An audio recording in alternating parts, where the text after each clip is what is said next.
सप्तधा व्यधात् सप्तानां प्रीतये Nana सप्तश्रोता प्रचाक्षते श्रोतो विसप्तभिर्या why स्वाध्वनि सप्तधा व्यधात् सप्तानां प्रीतये Nana सप्तश्रोता प्रचाक्षते श्रोतो विसप्तभिर्या why स्वाध्वनि सप्तधा व्यधात् सप्तानां प्रीतये Nana सप्तश्रोता प्रचाक्षते श्रोतो विसप्तभिर्या why स्वाध्वनि सप्तधा व्यधात् स्वाध्वनि सप्तया व्यधात् सप्तानां प्रीतये Nana सप्तश्रोता प्रचाक्षते श्रोतो सप्तभिर्या why स्वाध्वनि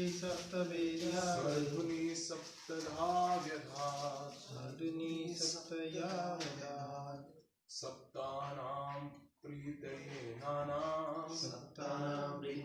Nana सप्तश्रोता प्रचोक्ष्यते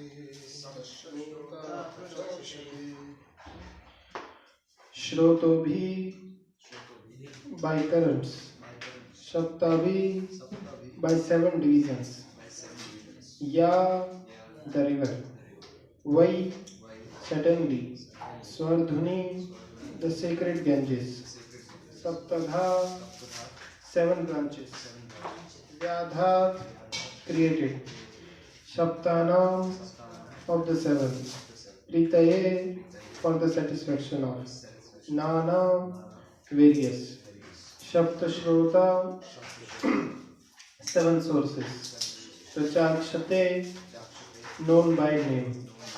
Translation: the place is called Shaptashrot, divided by 7, because there the waters of sacred Ganges were divided into 7 branches. This was done for the satisfaction of the 7 great wishes. So since there is no purport, we will be reading the next text also.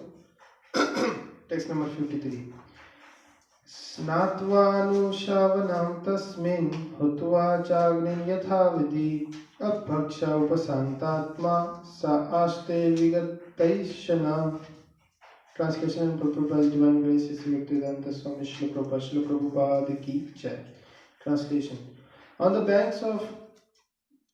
banks at Shaptashrot, Dhritarashtra is now engaged in beginning Ashtanga Yoga by bathing 3 times daily in morning, noon and evening, by performing the Agnihotra sacrifice with fire and by drinking only water. This helps one control the mind and the senses and frees one completely from the thoughts of familiar affection. Purport: the yoga system is a mechanical way to control the senses and the mind and divide them from matter to spirit. The preliminary process are the sitting posture, meditation, spiritual thoughts, manipulation of air passing within the body, and gradual situation in trance, facing the absolute person Paramatma. Such mechanical ways of rising to the spiritual platform prescribe some regulative principles of taking bath daily 3 times, fasting as far as possible, sitting and concentrating the mind on spiritual matters, and thus gradually becoming free from Vishaya or material objectives. Material existence means to be absorbed in the material objective, which is simply illusory. House, country, family, society, children, property, and business are some of the material coverings of the spirit, Atma, and the yoga system helps one to become free from all these illusory thoughts and gradually turn towards the absolute person, Paramatma. By material association and education, we learn simply to concentrate on flimsy things. But yoga is the process of forgetting them altogether. Modern so-called yogis and yoga systems manifest some magical feats, and ignorant persons are attracted by such false things, or they accept the yoga system as a cheap healing process for diseases of the gross body. But factually, the yoga system is the process of learning to forget what we have acquired throughout the struggle for existence. Dhritarashtra was all along engaged in improving family life by raising the standard of living of his sons or by usurping the property of the Pandavas for the sake of his own sons. These are common affairs for a man grossly materialistic and without knowledge of the spiritual force. He does not see how this can drag one from heaven to hell.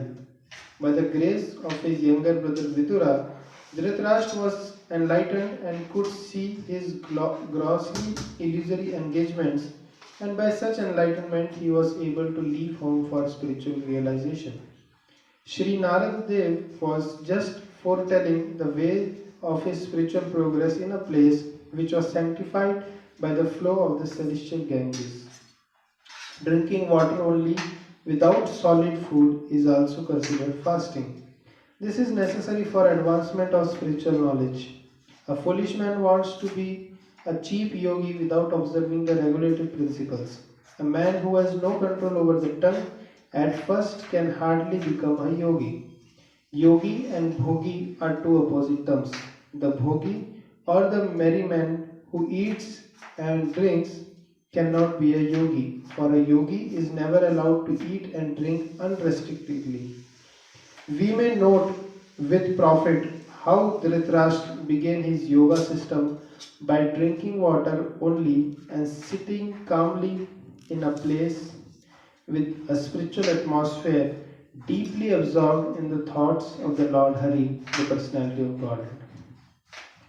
अमज्ञानतिमिरान्धस्य ज्ञानाञ्जनाशलाकया चक्षुरुन्मिलितं येन तस्मै श्रीगुरुवे नमः। श्रीचैतन्यमनोभीष्टं स्थापितं येन भूतले स्वयं रूपा कदा मह्यं ददाति स्वपदान्तिकम्। वन्देऽहं श्रीगुरू श्रीयुतापदकमलं श्रीगुरून् वैष्णवांश्च श्रीरूपं साग्रजातं सहगना रघुनाथान्वितं तं सजीवं साद्वैतं सावधूतं परिजनासहितं कृष्णचैतन्यदेवं श्रीराधाकृष्णपादान् सहगना ललिता श्रीविशाखान्वितांश्च नमो विष्णुपादाय कृष्णप्रस्थाय भूतले श्रीमते भक्तिवेदान्ता स्वामिनीति नामिने। नमस्ते सारस्वते गौरवाणी प्रचारिणे निर्विशेष शून्यवादी पाश्चात्यदेशतारिणे। नमो महावदन्याय कृष्ण प्रेम प्रदायते कृष्णाय कृष्ण चैतन्य नामने गौरतुषे नमः। हे कृष्णा करुणा सिंधु दीनबंधो जगत्पते गोपेश गोपिका कांत राधा कांत नमस्तुते। तप्त कांचन गौरांगी राधे वृंदावनेश्वरी कृष्णभानुसुते देवी प्रणमामि हरिप्रियम्। वाञ्छाकल्पतरुभ्यश्च कृपा सिन्धुभ्यैव च पतितानां पावनेभ्यो वैष्णवेभ्यो नमो नमः। जय श्री कृष्ण चैतन्य प्रभु नित्यानंद श्री अद्वैत गदाधर श्रीवासादि गौर भक्तवृंद।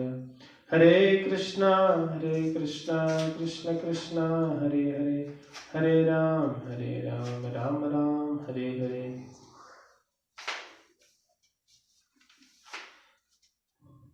The place is called Shaptashtot, divided by 7, because there the waters of the sacred Ganges are divided into 7 branches. This was done for the satisfaction of the 7 great rishis. On the banks at Shaptashtot, Dhritarashtra is now engaged in beginning Ashtanga Yoga by bathing 3 times daily, in the morning, noon and evening, by performing the Agnihotra sacrifice with fire and by drinking only water. This helps one control the mind and the senses and frees one completely from the thoughts of familiar affection. Hare Krishna, we welcome everyone for today's morning Srimad Bhagavatam class. We are reading from Canto 1, chapter number 13, entitled Dhritarashtra Goes Home. text number 52 and 53. So I seek the blessings of all the devotees present here, so that I can speak in parampara for the glorification of the Lord and for the purification of my own heart. So, as described yesterday by Yashamati Prabhu, that Narad Muni initially, in answering the grief of Dhritarashtra, did not directly told him that what is the condition of, in order to please, free Yudhishthira Maharaj from the grief of separation from Dhritarashtra, he initially did not told what is the actual situation of Dhritarashtra, but actually gave him a philosophical perspective to see the life, which is a very important concept to understand, that in our life we have to have a strong philosophical basis in our life, because there will be many situations which may be very much unlike to our mind or to our consciousness. In those times, it's the philosophical basis of the scripture which actually helps us to overcome that and continue in our life performing devotional service. So, giving that philosophical basis, now Narad Muni is telling Yudhishthira Maharaj that where did Dhritarashtra actually went and what he is doing and what is going to be his destination. So, here it is mentioned that Dhritarashtra actually goes to this place which is called as Shapta Shrot. So, this is a very significant place. So, according to sages, it is mentioned that this place Shapta Shrot is located in Haridwar, which is, there is a famous ashram also there which is called as Sapta Rishi Ashram. The story behind that is, once upon a time there were 7 great sages which included Vasishtha Muni, Kashyap, Atri, Vishwamitra, Jamdagni, Bharadwaj and Gautama.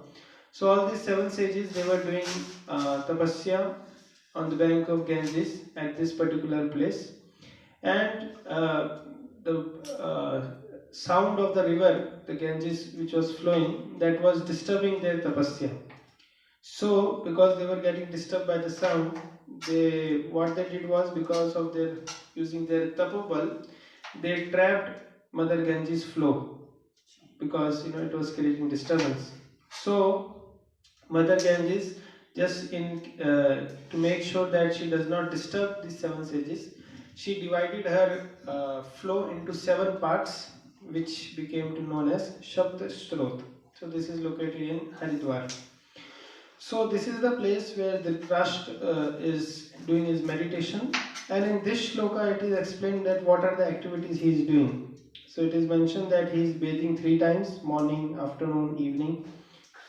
He is performing Agnihotra sacrifice with fire, drinking only water, and with this he is controlling his mind and senses, and he is completely detached from the familiar affections.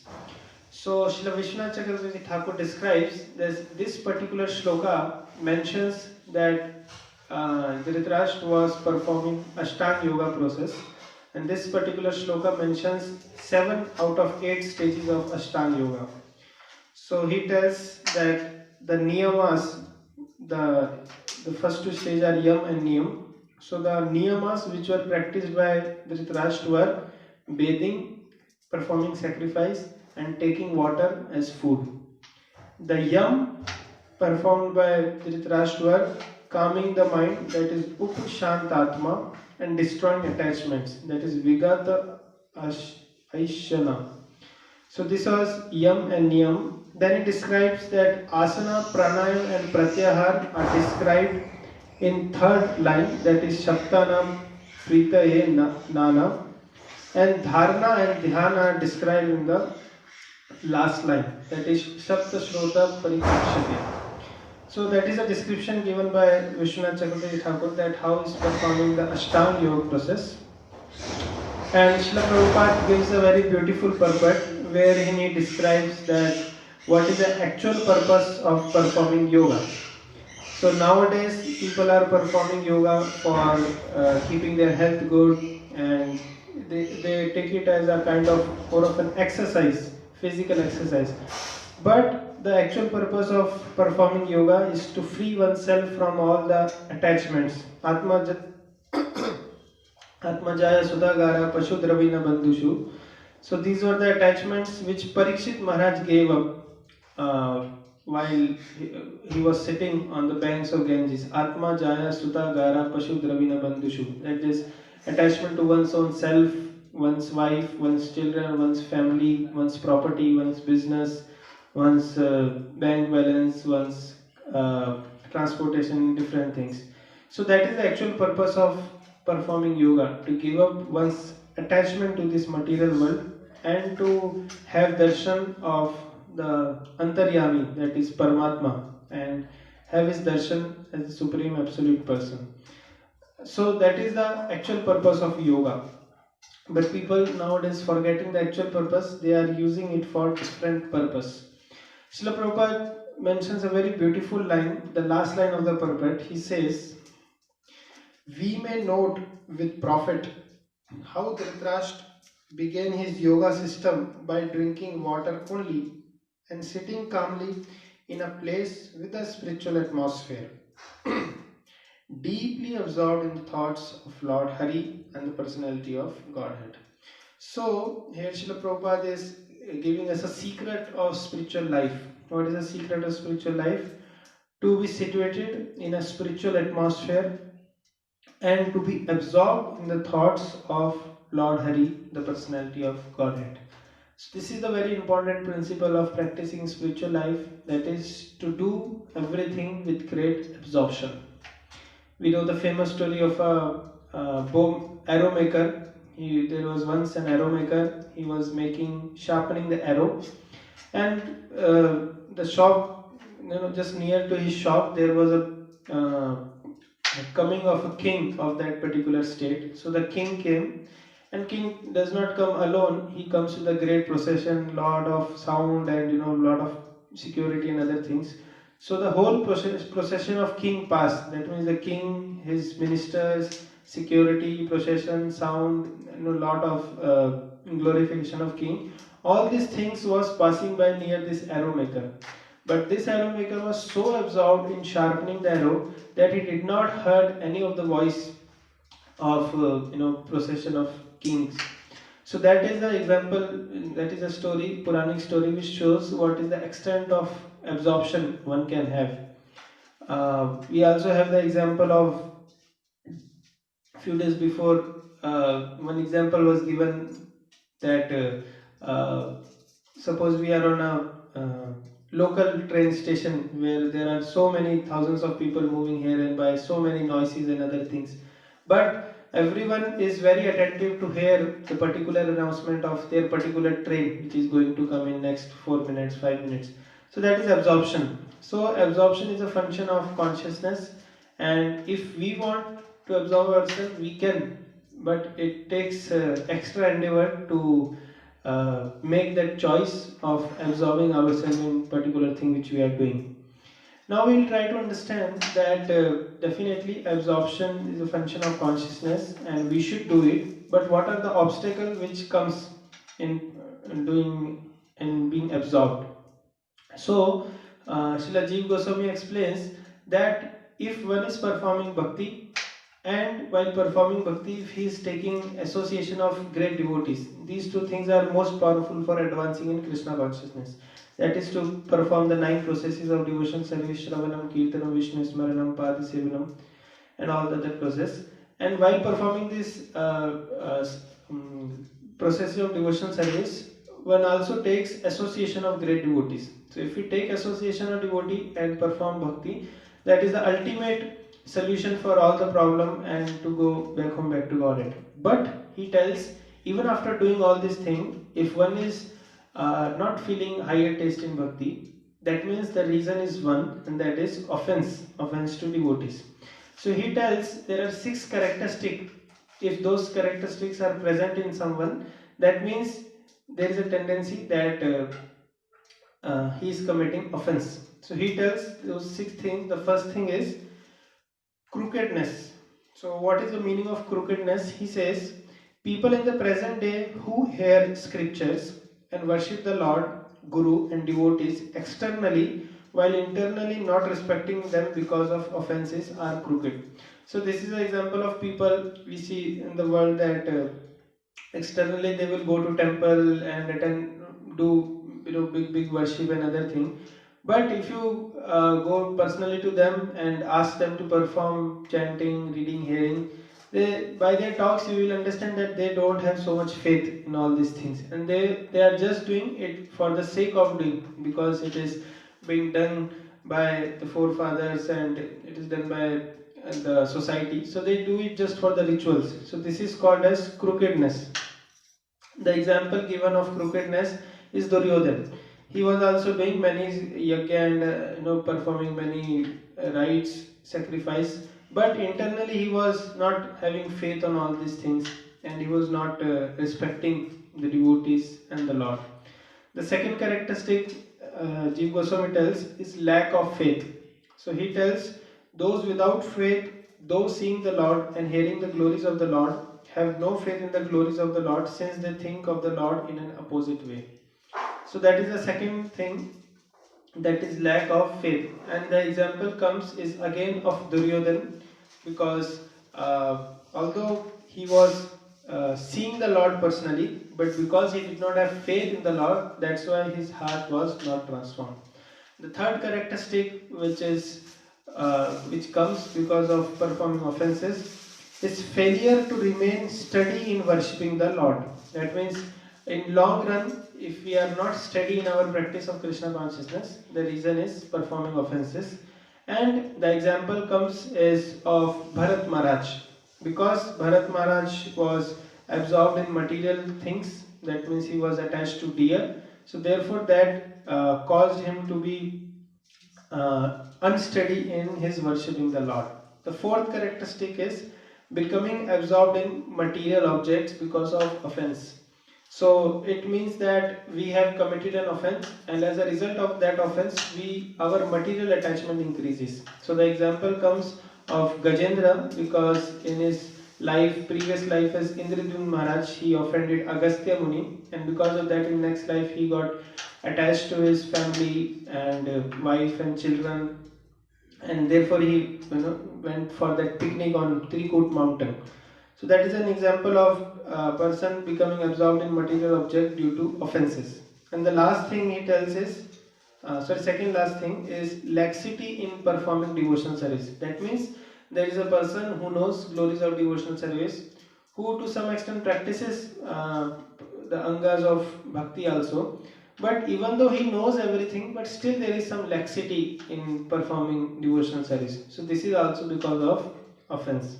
And the last thing is, one performs bhakti and everything, but he has great pride that I am performing bhakti, I am performing these all things, I am such a great devotee. And the example comes is of Taksh, that although he was a great demigod and performing many sacrifices, but because of his pride, he offended Lord Shiva.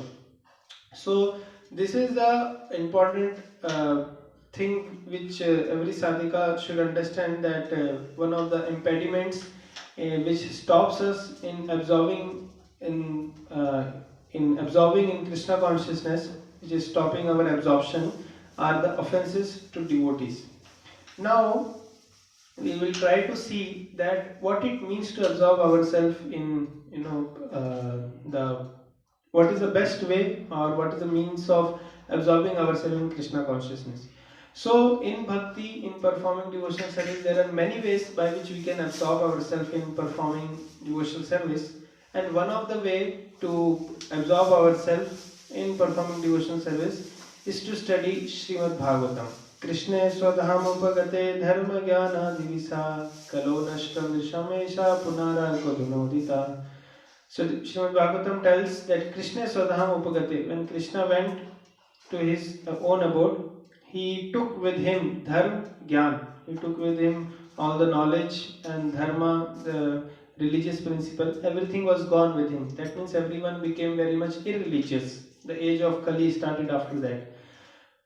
Kalo nashtam dishamesha punararko dunodita. But in this age of Kali, which is full of quarrel and hypocrisy, Krishna has again come. In what form? He has again come in the form of Srimad Bhagavatam, which acts like a sun, which dispels all the illusory ignorance of our consciousness.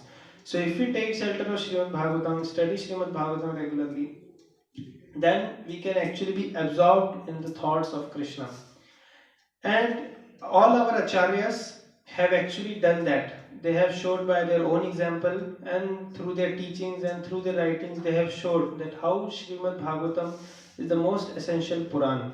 And we have this great opportunity, as Dhritarashtra here is sitting on the bank of Ganges in a very spiritual atmosphere, focusing on the Lord. We also have the same opportunity being here in Rishikesh to every day hear Srimad Bhagavatam and being absorbed in the thoughts of Lord. So if we see our acharyas, just like Srila Prabhupada, he dedicated most important part of his life in translating Srimad Bhagavatam.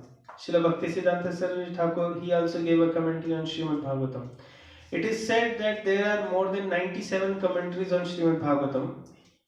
Of course, some of them may or may not be coming in the four parampara, but it is described that almost 27 to 30 commentaries are by the authorized sampradayas. And Srila Prabhupada took maximum of those commentaries. He took around 11 commentaries and gave the nutshell presentation of all those things in the Bhaktivedanta purports. Just few days before was the disappearance day of Srila Jeev Goswami. Srila Jeev Goswami is a very important acharya of our parampara, because his main service to Sri Chaitanya Mahaprabhu was to establish the philosophical basis of Krishna consciousness movement, of the Hare Krishna movement. That was his particular service. And if we see his contribution or his writings, in his writings also the main thing which comes out is glorification of Srimad Bhagavatam. So I will take just one small example to show that what is the absorption which Srila Jeev Goswami has in Srimad Bhagavatam, and what is the invitation which he is giving to all of us to be absorbed in the thoughts of Krishna while studying Srimad Bhagavatam. So Srila Jeev Goswami, in the famous work of Shat Sandarbhas, he does three things basically. What are the three things? What is the main purpose which he does?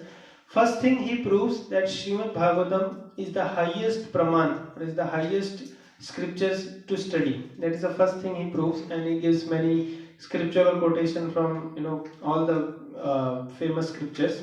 So that is the first thing he proves, that if you want to gain knowledge in this world about absolute truth, the best way of gaining knowledge is Srimad Bhagavatam. That is the first thing he does.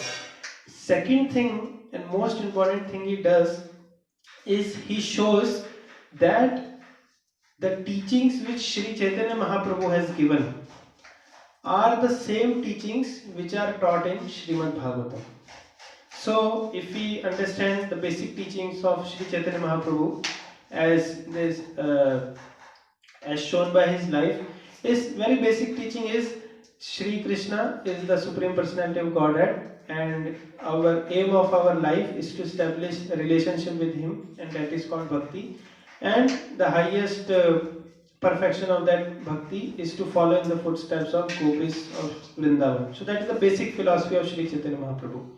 And so first thing he does is he proves Srimad Bhagavatam is the highest proof to gain knowledge. Second thing he does is he shows that Srimad Bhagavatam is teaching the same thing which Sri Chaitanya Mahaprabhu has taught.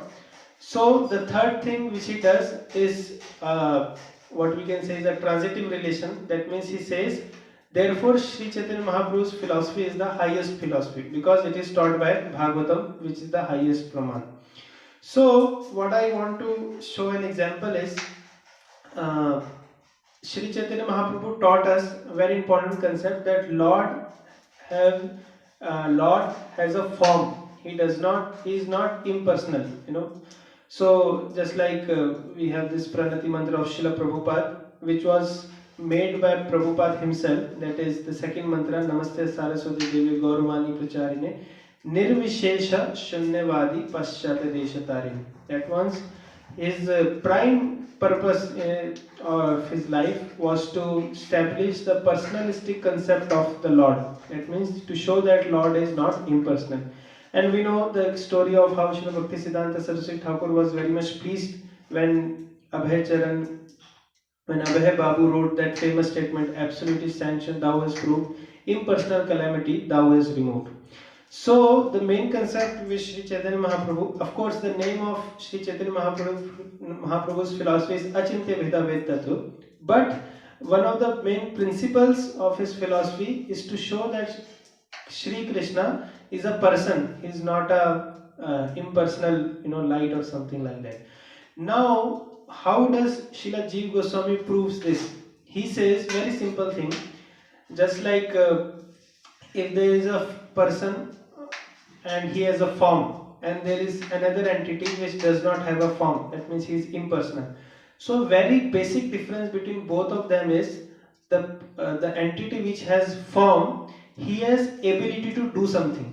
That means he can pick Srimad Bhagavatam up, he can walk, he has some characteristic.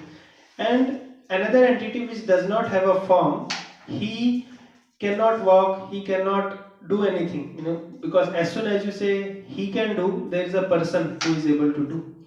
So Srila Jeev Goswami tells that he names this term as Bhagavan. So what he does is, he does not say Bhagavan means Krishna.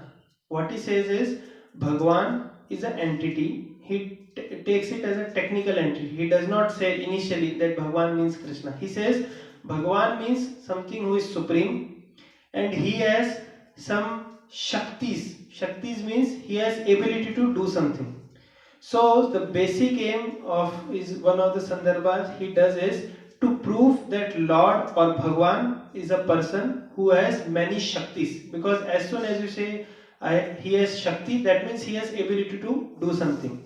And when you prove that somebody has some Shakti, that means you already prove that he has a form. Because if I say that I have Shakti to lift this 10 kgs of weight, that means I have hands to lift 10 kgs of weight. So that's the basic thing he does to prove that Bhagavan is a entity, is a technical term which has Shakti. Now, using this concept, he gives a definition of Bhagavan. Now, we have heard Srila Prabhupada gives definition of Bhagavan, that is Aishwarya Samagrasya Virasya. That means Bhagavan is one who has 6 opulence. Then we have heard many different definitions of Bhagavan Srila Prabhupada gives in various purport. But this is one definition of Bhagavan given by Srila Jeev Goswami. And with this definition, we will conclude our class. Very interesting definition. I will first read the Sanskrit of this definition and then I will just read the translation. So what is the meaning of Bhagavan according to Srila Jeev Goswami?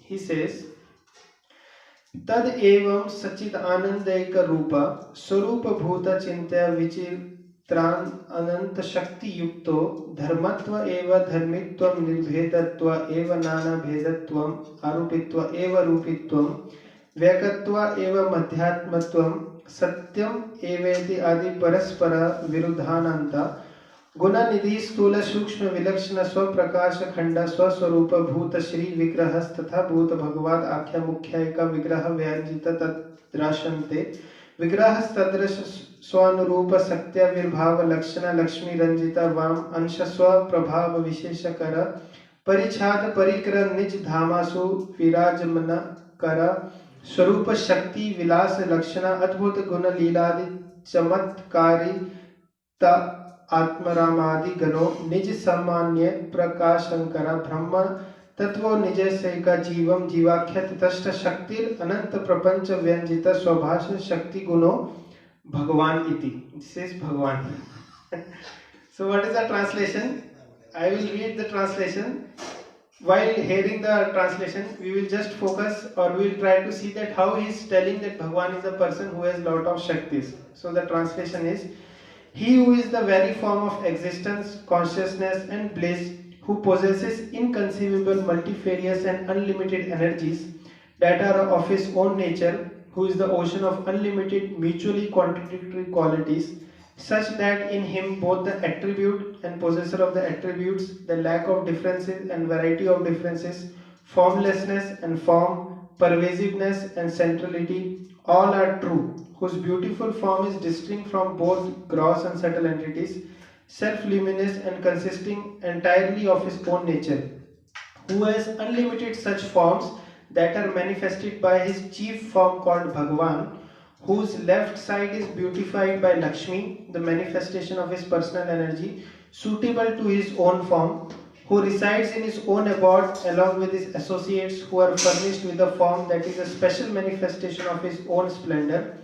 who astonishes the host of Atma Ramas by his wonderful qualities, pastime, etc., which are characterized by the play of his personal energy, whose own generic brilliance is manifested in the form of the reality of Brahman, who is the sole shelter and life of marginal energy, called the living entities Jivas, whose mere reflected energies are the modes of nature, gunas, visible in the unlimited phenomenal world. He is Bhagwan.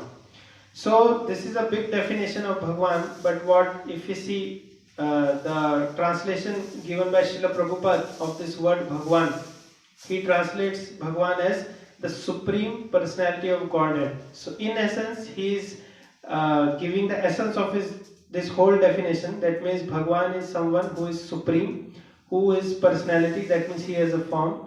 Supreme Personality of Godhead, that means he is the supreme controller, proprietor, enjoyer, he has all the Shaktis. So that is the greatness of Acharya, that is to concisely tell everything in a nutshell, and that is the glory of Srila Prabhupada. So this is the definition of Bhagwan given by Srila Jiva Goswami, and to prove this definition he actually quotes Srimad Bhagavatam and proves that how Bhagwan is a person who has lot of Shaktis. As we know, basically Shaktis means internal energy, external energy and Tathastha Shakti. And he has this Shakti and he has a form. So like that our Acharyas are inviting us to study Srimad Bhagavatam very deeply, and as Dhritarashtra here is absorbing himself in the thoughts of Lord Hari, we also have the same opportunity to be in spiritual place like Rishikesh and absorb ourselves in the thoughts of Shri Krishna, the Supreme Personality of Godhead, in form of Srimad Bhagavatam. Thank you very much. Srila Prabhupada ki, Srimad Bhagavatam ki, Sai Gaur Premanande.